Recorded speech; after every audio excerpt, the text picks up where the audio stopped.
Oral questions. Questions orales. L'honorable député de Mégantic. The honourable member for Mégantic-l'Érable-Lotbinière. More and more Canadians are wondering how they're going to manage to make ends meet, but not the Prime Minister. He gets a little richer every day, since he's able to make decisions to benefit his company, Brookfield, for example. After meeting with the American president, he came back with nothing for Canadians, but a lot for his company, which managed to sign an $80 billion nuclear energy agreement. We are told that he manages cabinet like a private company. Well, indeed, why do the profits end up going into his pockets while Canadians always end up paying the bill? The Honourable Government House Leader. Madam Speaker, this morning, Canadians are very pleased with the results of our incredibly powerful economy. The best in the G7. 2.6% growth over the last quarter. Madam Speaker, what does that mean? It means opportunities for our youth.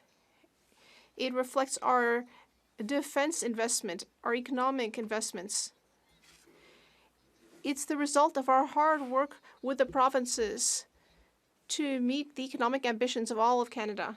The honourable member for Mégantic-l'Érable-Lotbinière. Before becoming Prime Minister, the chair of Brookfield moved their headquarters to New York. Before he became Prime Minister, the chair of Brookfield created 3 investment funds, one of them over a bike repair shop. All of this to avoid paying taxes in Canada. That's called tax evasion. And the former chair of Brookfield, now that he's Prime Minister, is raking in the profits by taking government decisions that favor his own company. Why does he continue to act like the chair of Brookfield, placing his interests ahead of those of Canadians who are picking up the bill? The Honourable Government House Leader. Madam Speaker, I sympathize with the official opposition because they don't have any idea what to do in this situation.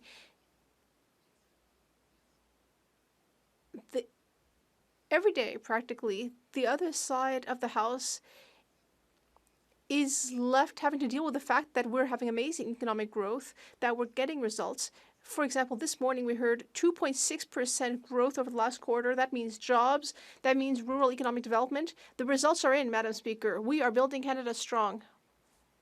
For Barrie South Innisfil. Prime Minister's trust may be blind, but the math is not. This week, we found out from Brookfield's chief operating officer that the Prime Minister stands to make millions in carried interest payments from his company's success related to climate and infrastructure schemes that he set up. Many, if not all, of the public financial instruments, funds and policies the Prime Minister started pushing when he was pulling Trudeau's strings as his economic advisor in 2020 align with Brookfield's strategy and success. How is it ethical when the Prime Minister is using the power of his office to benefit him and his company? The Honourable Minister. Mr. Speaker, yesterday I met with the operating engineers all across the country who came to talk to me about the investments we're making in building Canada strong. And Madam Speaker, they're so excited about the work for their members. And as the proud mother of an operating engineer, I couldn't be more thrilled as well. These are great jobs for young people, for tradespeople all across the country. This is how you build a country strong, Madam Speaker. You invest in the workers of today and tomorrow. The honourable member for Barrie South Innisfil. Brookfield COO also confirmed that the umbilical cord between the Prime Minister and his company will stay attached until 2034 because the fund the Prime Minister set up will mature then.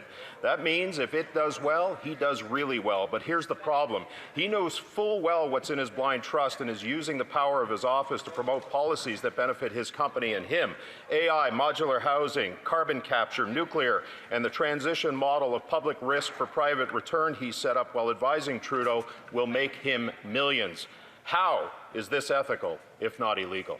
The Honourable Minister. Canada's GDP growth last quarter was 2.6%, blowing out the economist's projections, Mr. Speaker. That's what growing Canada strong looks like. like. It's an investment in the potential of the country, but it's an investment in right now. We have the highest rate of women ever in the workforce, Mr. Speaker. You know why? Because we have an affordable child care agreement. And yesterday, Saskatchewan signed an extension, 5 years, $1.5 billion, to make sure we can not only get women in the workforce, but keep them there. And one more thing, Madam Speaker, $10 a day has been achieved in Saskatchewan. That's real action. That's partnership with provinces. The honourable member for St. Albert, Sturgeon River. Madam Speaker, the Prime Minister has vast conflicts of interest with Brookfield. That's why the Ethics Commissioner specifically told him not to meet with Brookfield. Despite this, the Prime Minister secretly met with the Chief Operating Officer of Brookfield in October. So a simple question, why did the Prime Minister violate the clear direction of the Ethics Commissioner? The Honourable Minister of Justice. Madam Speaker, the member's resort to personal attacks and dealing in conspiracy theories speaks to a larger issue. A member from the province of Alberta today unable to celebrate the agreement that we have achieved that his own premier is celebrating in public about the opportunity to protect the environment and create good jobs. If he won't stand up for Alberta, I, as somebody from the East Coast who spent 5 years there, absolutely will. The GDP numbers that we've seen come in the past quarter, seeing it go up 2.6%, means good jobs for people and food on the tables for families. We're here to create jobs. It's a shame the Conservatives are opposed. The honourable member for St. Albert, Sturgeon River. Conspiracy theory, the Ethics Commissioner told the Prime Minister not to meet with Brookfield, and then he did so.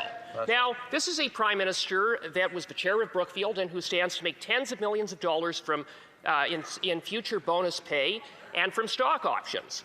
And not only did the Prime Minister clearly violate the direction of the Ethics Commissioner, he attempted to cover it up by not disclosing the meeting. Is this the Prime Minister's idea of ethics? Hear, hear. The Honourable Minister of Justice. Madam Speaker, I think my colleague has left his tinfoil hat in the men's room before he attended question period here today. He's here talking about things that do not matter to the people at home as much as things like doctors, jobs, lower taxes. Frankly, Madam Speaker, it is a shame that members of this House of Commons are simply not focused on the priorities of Canadians. The GDP has increased 2.6% in the past quarter. The last jobs report showed 67,000 new jobs. Every month since the Prime Minister has held that office, wages have increased faster than inflation. Madam Speaker, we're going to stand up to build an economy that can stand on its own 2 feet, advance major projects, create jobs for people at home. I wish they'd support it. The honourable member for Gaspésie-La-Madeleine-Listigouche. Madam Speaker, this is no time to celebrate. Yesterday's agreement with Alberta is climate betrayal. Instead of announcing one more dirty oil pipeline, the Liberals are saying there might be several, in addition to expanding Trans Mountain, which would mean at least 1.4 million additional barrels of oil per day. The Liberals are also openly threatening BC. They are saying they might force through their oil fantasies, which is one of the worst documented cases of predatory federalism. This is an incredibly aggressive policy, both on climate and in terms of provincial jurisdiction. How can these MPs continue to justify this? The Honourable Government House Leader. Well, Madam Speaker, do you want to talk about provincial jurisdiction? Let's speak about Quebec's ambitions on development, mines, critical minerals, renewable energy, clean energy. Our approach, Madam Speaker, is giving results. 2.6% of GDP growth over the last quarter. What does that mean? That means that in my esteemed colleagues' riding, mothers and fathers will be able to have hopes for their children and good jobs throughout all Quebec's regions. The Honourable Member for Gaspésie-La-Madeleine-Listigouche. Madam Speaker, these Liberals' oil folly is climate betrayal, and betrayal towards voters who thought that voting Liberal would be greener than voting Conservative. It's a betrayal towards Liberal members who ran on green values. It's a betrayal towards victims of the increasingly frequent natural disasters. These victims were hoping that elected officials would be held accountable. So the real question isn't why the member for Laurier-Sainte-Marie left cabinet. The real question is, how do the other Liberals manage to justify staying in this government? The Honourable Government House Leader. Madam Speaker, we stand strong on this side of the House. Why? Because, unlike the Bloc Québécois, we will stand up to our election promises. We promise to build Canada strong. We promise to respect provincial jurisdiction and to cooperate with provinces. And yes, Madam Speaker, we promise to reassure all of the mothers and fathers in Canada who are hoping that their children will have an economic future that is as prosperous as ours. That is what we're doing. We're meeting our commitments, and I would invite the Bloc Québécois to do the same. The Honourable Member for Côte-Nord, Kawa-Chikamatnitasanan. Madam Speaker, Quebecers know very well what it's like when Canada decides to completely ignore a province's needs. And today, it is BC that is suffering its own night of the long knives.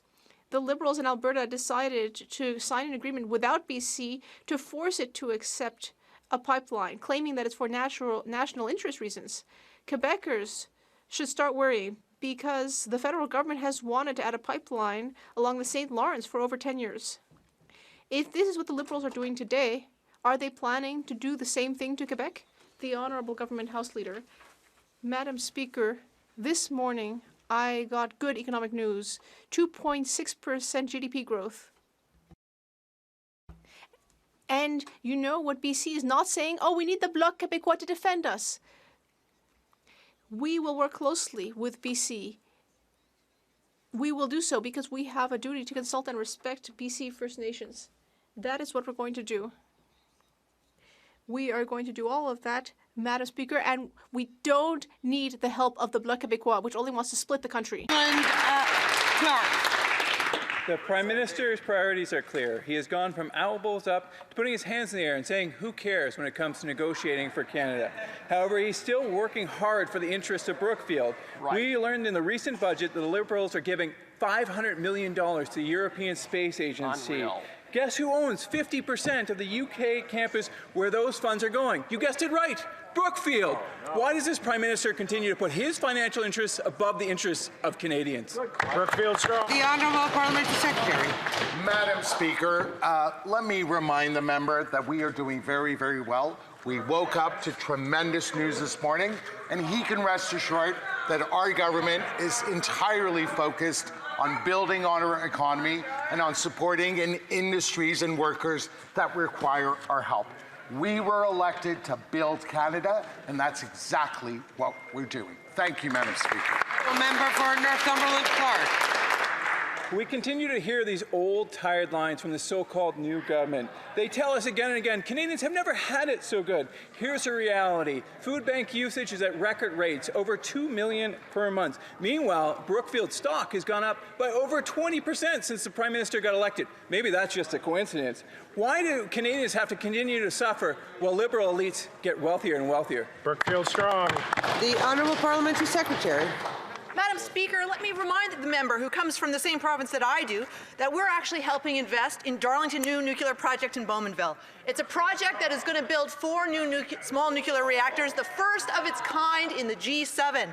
It's going to provide clean, reliable electricity to power 1.2 million homes. It's going to reduce our carbon emissions, and it's going to create 18,000 good-paying, quality jobs for the people of Ontario. Madam Speaker, why don't the members opposite get on board and support a plan that is actually growing our economy 2.6% this year? Honourable Member for York Durham. To get elected, the Prime Minister promised to negotiate a win. But now that the election is over, he says, who cares? Canadians were promised a Churchill, but what we got was Chamberlain. He appeased the U.S. President by dropping the digital services tax. He appeased the U.S. President by withdrawing our softwood lumber challenge. But appeasement didn't get us any trade peace. We thought we got nothing, but in fact, he just got nothing for Canadians. Brookfield got an $80 billion nuclear deal. Is that coincidence or cause and effect? Why does it appear that this Prime Minister continues to put his private interests ahead of those of Canadians? The Honourable Parliamentary Secretary. Madam Speaker, it is really challenging to take the Conservatives at their word when they're trying to purport to care about Canadians. I mean, they vote against everything, even with the word care in it. Right. Dental care, child care, pharma care, even health care infrastructure to build hospitals in my community in Durham region where that member is from. They won't even support that. So you want to show that you care, step up to support major projects in this country that will create, like the new nuclear project at Darlington, creating 21,700 jobs in our region, and that member voted against it. Shame on it. Honourable Member for York Durham. Order! Canadians and Conservatives care about the integrity of the highest office in the land, the Prime Minister. The conflict of interest rules are clear for members of the House. They are to arrange their private affairs in a manner to avoid real or apparent conflicts of interest. An $80 billion nuclear deal for Brookfield, $500 million to the European Space Agency to benefit Brookfield, undisclosed meetings with Brookfield executives. These raise serious issues of conflict of interest. Why does it appear that the Prime Minister continues to put his private interests ahead of those of Canadians? The Honourable Parliamentary Secretary. This member would rather question the loyalty of our Prime Minister, who is securing deals all around the world to drive investment into Canada, to protect jobs, who's stepping up with packages of support for tariff-impacted industries. This member won't even stand up to support a hospital in Durham region with the healthcare infrastructure funding that we put in the federal budget. He won't stand up to support a major project that will provide 1.2 million homes in our region with clean energy and 21,700 jobs. How can he say he cares about anybody but himself? The Honourable Member for Montmorency-Charlevoix. It's Black Friday, but no deals for Canadians. This week we learned that the Liberals gave $500 million to the European Space Agency, which is 10 times more than the former agreement under Justin Trudeau. And who holds 50% of that campus? Brookfield does. Once again, the Prime Minister is placing his own interests above those of Canadians. Or in fact, he's harming Canadians. He's harming investment here in the country. And he's harming jobs in Quebec and Canada. Why can't this Prime Minister place Canadians above his own interests? The Honourable Parliamentary Secretary. Merci, Madame. Thank you, Madam Speaker. It's pretty simple, Madam Speaker. Everything we're doing is to help Canadians. The Conservatives are trying to pretend they care about ethics to distract people from the real work we're doing. In the budget, there is a series of measures that will help our economy and workers. Ports, roads, work with Hydro-Quebec to increase their production, mines, jobs. That's what it means to build Canada strong. Let's stop trying to distract people and let's work on what really matters. The Honourable Member. Madam Speaker, the devil is in the details. Yesterday, the Liberal government made a number of announcements in Alberta, and the Prime Minister once again found a way to benefit himself. He announced a carbon capture program. But who holds the technology for that type of mega project? Brookfield does. When Brookfield makes money, so does the Prime Minister. Why is it that every time there's an announcement, it seems that the Liberal government is going to look at the list of Brookfield's projects to pick and choose its own projects? The Honourable Parliamentary Secretary. Well, Madam Speaker, what I would tell my colleague is that we are working closely with all provinces and sectors. This government was elected to build a strong economy, a sustainable economy, and a future for our children. And the proof that our approach is working is that today our productivity is going up. That's great news, Madam Speaker. Our policies are working, and I would ask our colleagues to join us and vote in favor of these measures. For Richmond Hill South. Every time this Prime Minister talks trade, it seems to be closing deals for his old firm Brookfield, while Canadian workers and taxpayers are left out in the sidelines. He went to Washington, and Brookfield walked away with an $80 billion nuclear deal. He went to London, and Brookfield got over $500 million for the European Space Agency. He hosted Swedish royalty, and Brookfield announced an AI deal with Sweden. Now he's forcing Alberta to pour billions of taxpayer dollars into carbon capture just to get a pipeline, exactly where Brookfield holds major stakes. So when this Prime Minister said he will build at a scale and speed not seen in generations, did he really mean just for Brookfield and not for Canadians? The Honourable Minister. Madam Speaker, it appears that my honourable colleague has not really been cognizant of what the Prime Minister's been doing. $70 billion, Madam Speaker, and a financial commitment of investment from the UAE. We can also list the Philippines, Indonesia, Germany, Thailand, the Philippines, India. These are the trade deals that we're embarking upon, Madam Speaker. On the other side of the House, what are they focused on? Issues that Canadians are not going to benefit from. We are here for Canadians building Canada strong. Honorable député de The honourable member for Beauharnois, Salaberry, Soulanges, Huntington. Madam Speaker, we are shocked by what we've heard from the new Minister of Natural Resources. Yesterday, while he was commenting on the departure of the Minister of the Environment, he said that those who care about what the Liberals are doing on oil are simply nostalgic for the past and looking for silver bullets. Apparently, caring about the environment means you're just nostalgic. It's very concerning knowing that this is someone who is close to the Prime Minister. They've been close ever since they were both young bankers at Goldman Sachs. So is it true that for the Liberals, fighting climate change is just a matter of nostalgia? The Honourable Government House Leader. Madam Speaker, the Minister of Natural Resources was referring to the fact that the current economic situation has just changed. I think that all Quebecers understand very well that we are in a new era. Our trade relationship with the US and the entire world has changed. So that means that we have to secure our economy. We have to work with the provinces. We have to meet our economic objectives. We have to launch big renewable energy projects, critical mineral projects in Quebec. We said we would build the country, and that's what we're doing. The honourable member for Beauharnois, Salaberry, Soulanges, Huntington. Madam Speaker, what I'm hearing is shocking. The same minister also said that any Liberal colleagues who are concerned about this are just naive Boy Scouts, according to the Toronto Star. So apparently in Canada nowadays, you can be the Minister of Natural Resources and think that being worried about the proliferation of dirty oil pipelines is just a matter of magical thinking, nostalgia, naivete, being a Boy Scout. I don't even think the leader of the Conservatives is that much of a climate skeptic. How can it be that Quebec Liberals continue to support what we're hearing from a minister like that? The Honourable Secretary of State. Madam Speaker, we had a province that was having difficulty joining with us on fighting climate change and climate and emissions. And now today, that same province has now agreed to an increase in the carbon price and has also agreed to reduce its emissions, methane emissions, by 75%. 75% decrease in methane emissions. And in order for the project to occur, we need an agreement with BC. We need an agreement with First Nations. And we need a backer. The honourable member for Beauce. Madam Speaker, the U.S. has brought in devastating tariffs, 45% on Canadian softwood lumber. And recently the Prime Minister was asked if he had spoken to Donald Trump about trade, and he said, who cares? Well, I can tell you that in Beauce, people do care.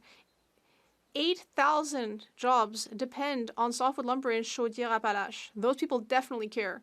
Madam Speaker, will the Prime Minister rise today, look those 8,000 workers in the eye, and repeat, who cares?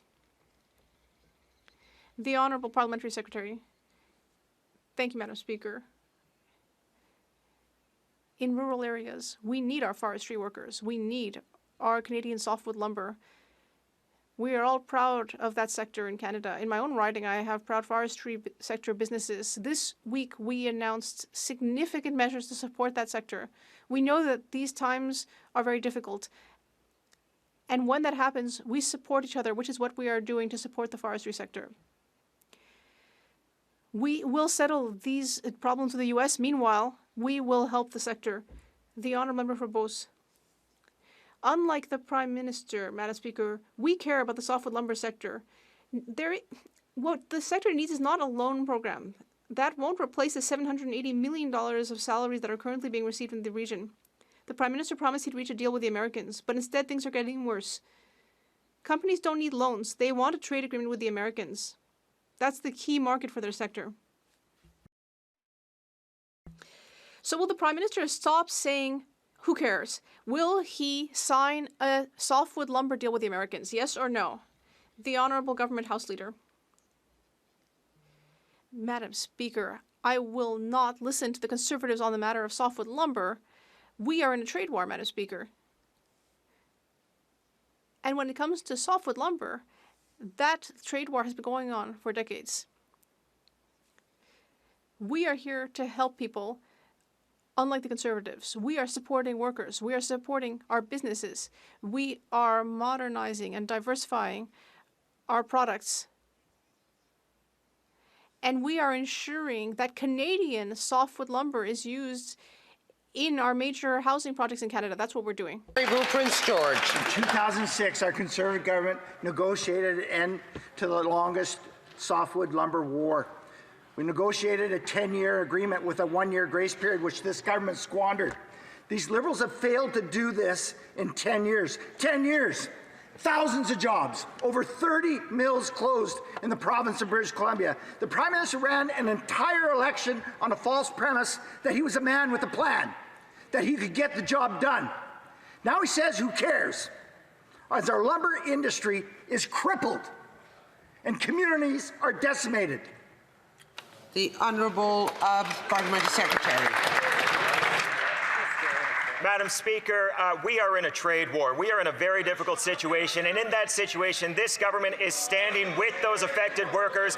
We are moving heaven and earth to help them. We just announced another $500 million of supports 2 days ago. The member is fully aware of this, and we are open to more ideas for more supports. Now, we had a take-note debate the other night. I asked the Conservative members for their ideas. Do you want to know how many ideas I got from them? 0. How about we get some ideas on the table? We are happy to support. We are happy to work with you to support. Let's get some ideas on the table. The Honourable Member for Caribou Prince George. You want a flipping idea of what to do? Get a flipping deal done. 10 years. 10 years. 10 years.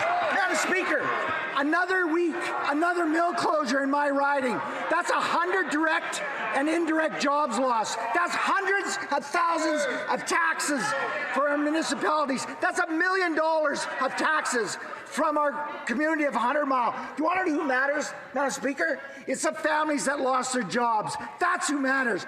Get their job done. Get agreement. Will the Prime Minister come to our region, tell them, look them in the eyes and tell them that they don't matter? The Honourable Parliamentary Secretary. Madam Speaker, helpful ideas like just get a deal done are not going to get the deal done. We need ideas. We need support for workers, the workers you and I both care about. How about we work together to help this industry instead of these histrionics in the House? How about that? The Honourable Member for Oshawa. Clapping for Mr. Speaker, the Prime Minister was asked whether he had spoken to Trump about trade, and guess what he did? He brushed off the question saying, who cares? He may not think it's a serious matter, but Conservatives do, and so do auto workers in Oshawa and across Ontario and Quebec who are seeing their jobs disappear. Thousands of auto jobs are leaving Canada, and workers justifiably feel their jobs don't matter because this Prime Minister said so.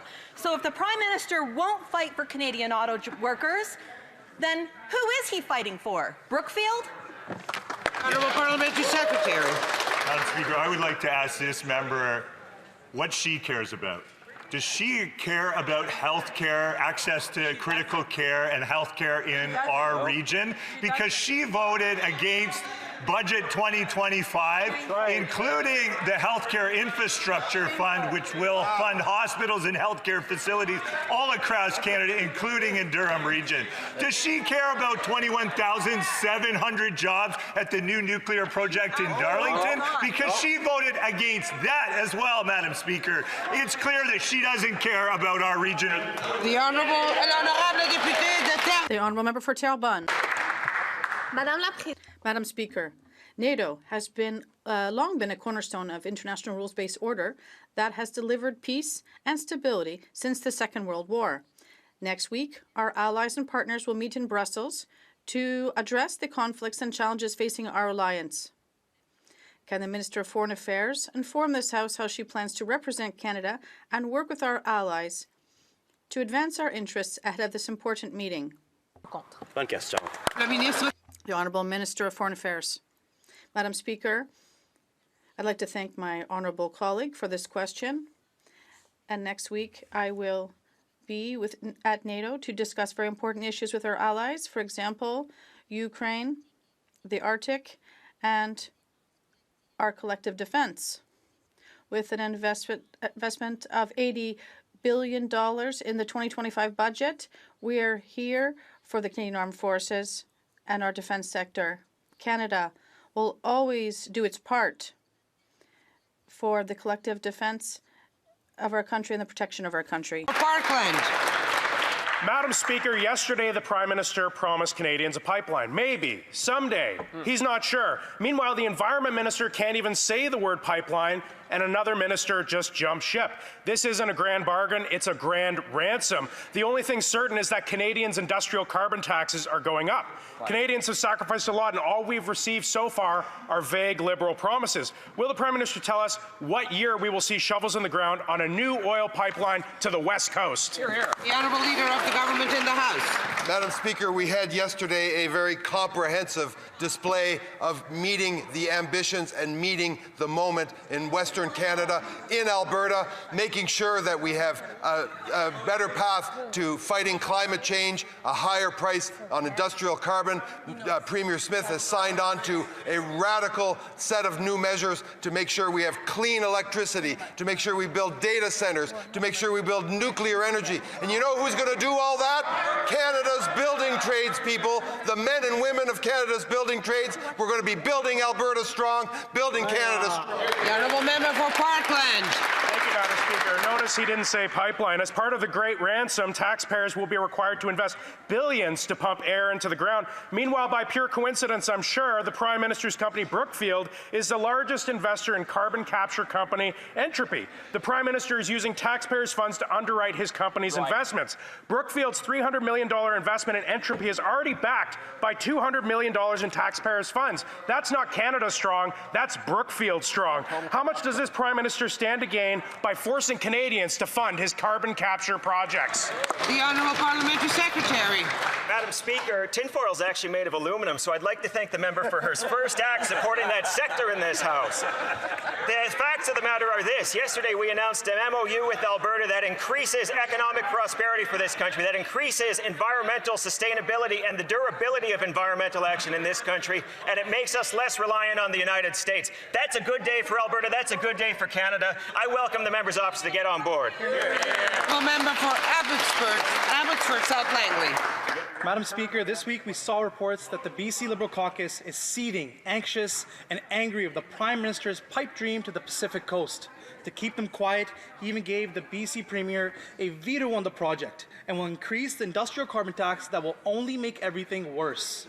When the Prime Minister said he would build at a scale and speed not seen in generations, did he mean taxes, not projects? The Honourable Parliamentary Secretary.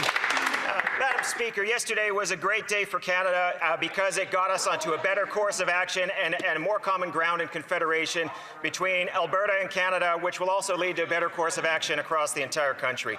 Part of the agreement was that we would work with British Columbia, we would work in a tripartite table, and of course we all respect the Indigenous rights of peoples. This is great for Canada, this expands our markets, this expands our economy, and this makes environmental action more durable. The Honourable Member for Abbotsford South Langley. Madam Speaker, families need stronger paychecks and affordable energy. But instead building pipelines to the Pacific, the Prime Minister gives us more paper, more delays, and more vetoes. The MOU guarantees nothing except 7 months of waiting and 2 years of federal studies. When will the Prime Minister finally get out of the way, give Canadians a firm construction date for the West Coast pipeline, or will this be another Liberal broken promise? The Honourable Parliamentary Secretary. Thank you very much, Speaker. This Prime Minister is focused on making sure that we're creating good-paying jobs for all Canadians. We are investing and building things like they've never been done before. We're making sure that we diversify our trade, so we're investing in our ports right in British Columbia so that we can export more to other markets like the Indo-Pacific. That is the focus of this government. That is the focus of this Prime Minister. We will not rest until we create good-paying jobs for all Canadians. The Honourable Member for Samukin and South Okanagan, West Kootenay. Miss Speaker, Liberal MPs in BC are telling the media they are, quote, seething, anxious, and angry about a pipeline that would end Canada's economic dependence on the United States. The Liberal caucus is falling apart over this. The Prime Minister must not give his Keep It in the Ground caucus or Premier Eby a veto. Only he has the constitutional and legislative power to approve a pipeline today. Will he ignore the naysayers and approve it today, or will he offer more delay? The Honourable Parliamentary Secretary. Madam Speaker, we're committed on this side of the House to cooperative federalism with the province of Alberta, but we remain committed and we remain respectful of Aboriginal and treaty rights, as well as the free, prior, informed consent of communities entrenched in UNDRIP. And so we're going to continue to respect these rights. It's not only the right thing to do, but it's also the law. The honourable member for St. Lucan and South Okanagan, West Whitby. Madam Speaker, let's be clear what was signed yesterday. A memorandum that will hike the industrial carbon tax, and in exchange, the Liberals will allow a pipeline proposal to be further studied for the next 2 years. There are no timelines for approval, and many Liberals are demanding that the timelines be never. This Liberal caucus is divided. Will the Prime Minister ignore them, forget the tax hikes, and just approve a pipeline today? Or is this pipeline a pipe dream? Yeah. The Honourable Parliamentary Secretary, the Minister of Immigration. Madam Speaker, the slogans continue on the other side. What is lacking is seriousness. They condemn a decision signed by the Premier of Alberta. Yesterday was a great day for Alberta and for Canada. This government was elected on a policy vision to ensure more jobs in this country, economic stewardship, and environmental stewardship at the same time. We will maintain that vision from start to finish. I invite the member to join us. The honourable member for Vernon Lake Country, Monashee. Madam Speaker, we hear that the BC Liberal caucus is, quote, seething, anxious and angry about a possible pipeline, so the Prime Minister is appeasing them by hiding behind the provincial NDP like Brookfield hides behind Caribbean tax laws. After 9 years of Liberal energy mismanagement, Canadians want a pipeline. Will the Prime Minister do his job, stop the political games, and immediately get shovels in the ground on this oil pipeline? The Honourable Parliamentary Secretary. Madam Speaker, the far-reaching Memorandum of Understanding with Alberta includes a number of timelines. I invite the members to read it. By July 1st of next year is when a pipeline proposal will come from the province of Alberta. There are timelines, and we are seeing that not just talk about pipelines, but talks about AI data centers, nuclear energy, many ways we can grow the Canadian economy in a clean way, in a big way, in a way that doesn't rely as much on the United States of America. This is a good day for Alberta. This is a good day for Canada. I invite the members opposite to get on board. The honourable member for Cloverdale, Langley City. Madam Speaker, the Liberal government isn't just divided, it's cracking. BC Liberal MPs are publicly venting, unnamed ministers are warning of serious problems, and now their Quebec lieutenant has walked out of cabinet entirely. But while the Prime Minister struggles to hold his team together, Canadians are left paying the price. We sell almost all our oil to one customer, the U.S., because we have no pipeline to the Pacific. When will the Prime Minister stop putting political damage control ahead of the national interest and give us a date when the pipeline will be built? The Honourable Minister of Justice. Madam Speaker, the Liberal caucus is only cracking open wide enough to welcome Conservatives to come join us. My honourable colleague would like a date for a pipeline to the West Coast. How about May of last year when the Trans Mountain expansion got new Canadian products to markets, which is driving up the price of Canadian resources? The Conservatives have failed to get anything built when they were last in government because they ignored the role of provinces, because they ignored the rights of Indigenous peoples in this country. By working together with different levels of government and Indigenous rights holders, we are able to advance major projects. This is not some idea. This is our... The honourable member for Cloverdale, Langley City. Speaker, a pipeline to the West Coast isn't just another project. It's a nation-building decision that falls squarely under the federal government's authority. Canadians expect the Prime Minister to act, but instead, he's giving the NDP Premier of BC a veto in an effort to manage the uproar in his caucus, a caucus that's now losing senior ministers over the issue. Madam Speaker, when will the Prime Minister stop passing the buck and use the federal authority that rests with him alone to ensure this pipeline gets built? The Honourable Minister. Madam Speaker, she's talking about the constitutional authority of the Prime Minister. If she actually read the entirety of the section that she's referring to, she would notice that it also gives the constitutional authority to provincial governments to build or not build the infrastructure, the roads, the electricity, the water services that it would make possible to have a pipeline actually operate in the first place. In addition, Madam Speaker, Section 35 of that very same Constitution demands that governments respect the inherent and treaty rights of Indigenous peoples in this country, including by consulting them on advancing major projects. By working together, we can get big things done. That's a path. The honourable member for Dartmouth Cold Harbour. Madam Speaker, Atlantic Canada is a culture of innovation, and my riding of Dartmouth Coal Harbour is home to leading ocean technology and maritime defence researchers and innovators, many of them located strategically along the shores of beautiful Dartmouth Cove. These companies and partners are driving major advances in ocean tech and strengthening Canada's national defence and security. Can the Minister highlight the work the government is doing to support these important security and defence initiatives in Dartmouth Coal Harbour? The Honourable Minister of Defence. Madam Speaker, I thank this member for his work and for his advocacy for Atlantic Canadian excellence. This past weekend, we announced Canada's first Maritime Defence Innovation Secure Hub, or DISH, at Cove in Dartmouth Coal Harbour. This is a brand new $30 million hub will bring together for the first time defence and security partners, industry, academia, naval operators to develop, to test, and transition new maritime technologies. Madam Speaker, from coast to coast to coast, we are investing millions in building up a resilient innovation industry right here at home. Honourable member for Calgary, Nose Hill. Madam Speaker, millions of Canadians don't have a family doctor, and Canada's emergency rooms are overflowing. But non-citizens who've had their asylum claims rejected are eligible for all sorts of federal health benefits that Canadians aren't, like mental health support and vision care. It's unfair to offer people with no legal reason to be in Canada better federal health benefits than Canadians have access to. Why are the Liberals giving bogus asylum claimants who have no legal reason to be in Canada access to better health services than Canadians rather than simply deporting them? Hear, hear. The Honourable Parliamentary Secretary, the Minister of Immigration. Madam Speaker, the member knows very well that those who are not eligible to be here will face the consequences of Canadian law, Mr. Speaker. We trust authorities to carry that out. As for services in this country, we understand that there's been a strain on services and that the immigration system has a part to play in that. What's also at stake, Madam Speaker, is that we put policy on the table to address those issues. A sustainable, responsible immigration system is exactly what we're pursuing to address those service challenges. We'll have it for Calgary, Nose Hill.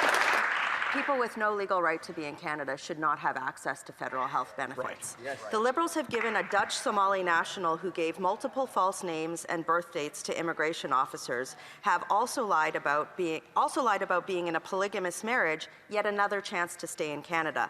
Lying to immigration officers should immediately invalidate somebody's ability to stay in Canada. The decision to let someone enter or stay in Canada should be made on truthful information. This is a no-brainer. Why are the Liberals rewarding non-citizen liars with the right to stay in Canada? The Honourable Parliamentary Secretary.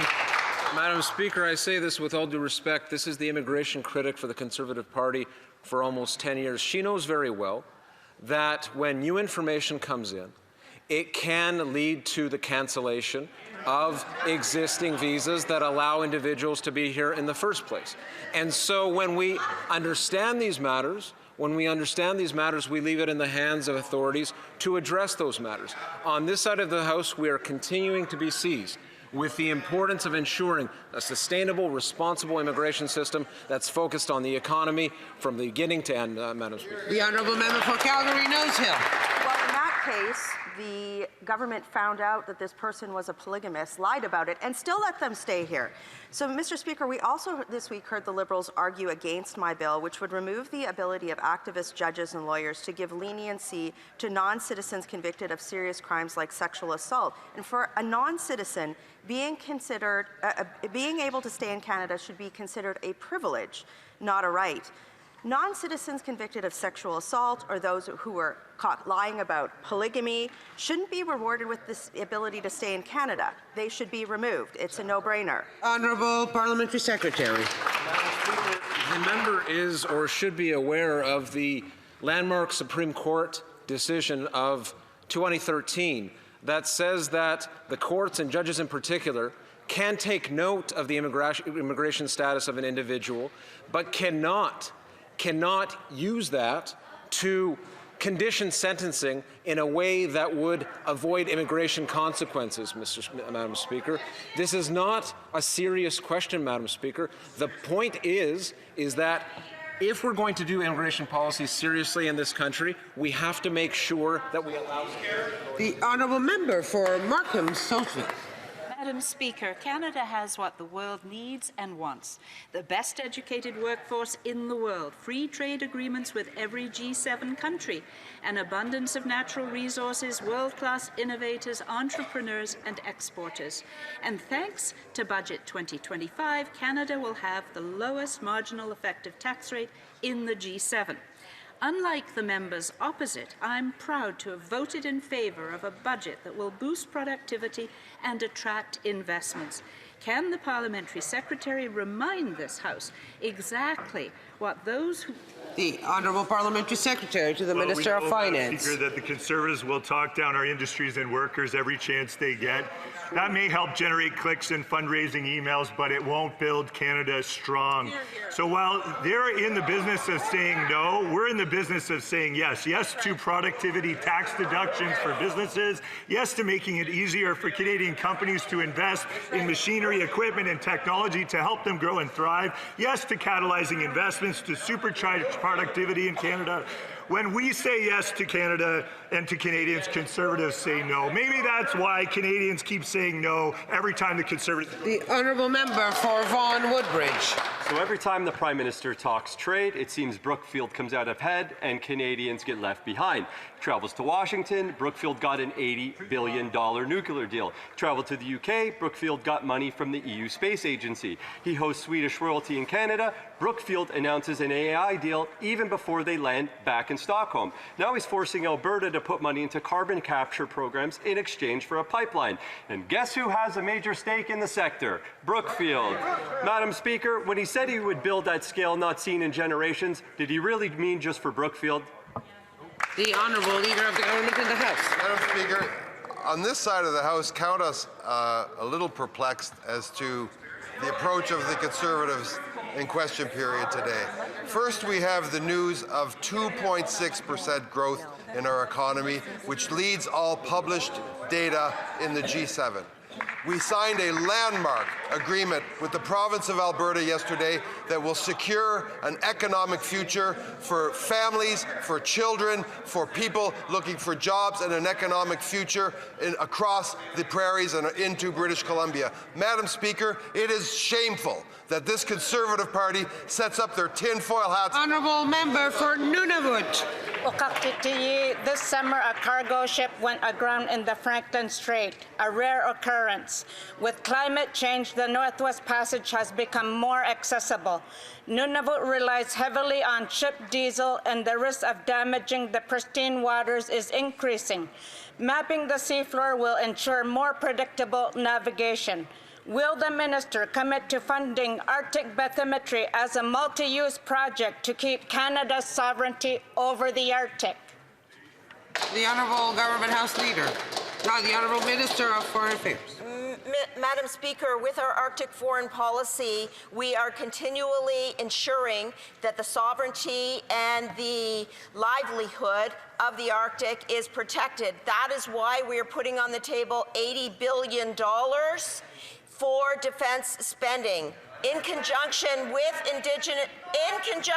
Indigenous peoples, we are going to make sure that we protect the Arctic and we defend the Arctic, and we will do so with our international allies. I'll be traveling to NATO next week to have those. The Honourable Member for Vancouver East. closed doors, without BC and First Nations at the table, the Prime Minister agreed to lift the tanker ban, put at risk the way of life of coastal communities, bring in a new fossil fuel subsidy at the expense of renewable energy and clean technologies, and move Canada further away from its greenhouse gas reductions targets. The Prime Minister says they will not proceed without the consent of BC and free, prior, informed consent of First Nations. But nowhere is this spelled out in the MOU. Why? The Honourable Parliamentary Secretary. Thank you, Madam Speaker. The Indigenous treaty rights do not need to be spelled out in MOUs. They are inherent. But I do want to talk a little bit about the MOU and what the MOU allows. The MOU allows us to have a durable climate plan, one that moves the effective price of carbon in Alberta from $25 to $130. It allows us to reduce methane emissions by 75%. It allows us to take carbon out of the air through carbon capture, and it does that in a way that says that there are going to be ongoing reviews to make sure those commitments towards net zero in 2050 are maintained. This is great news for the climate, and I encourage everybody in this House. This is the end of oral questions. Affaires courantes. Affaires courantes. Dépôt de documents. Dépôt de projets de loi émanant des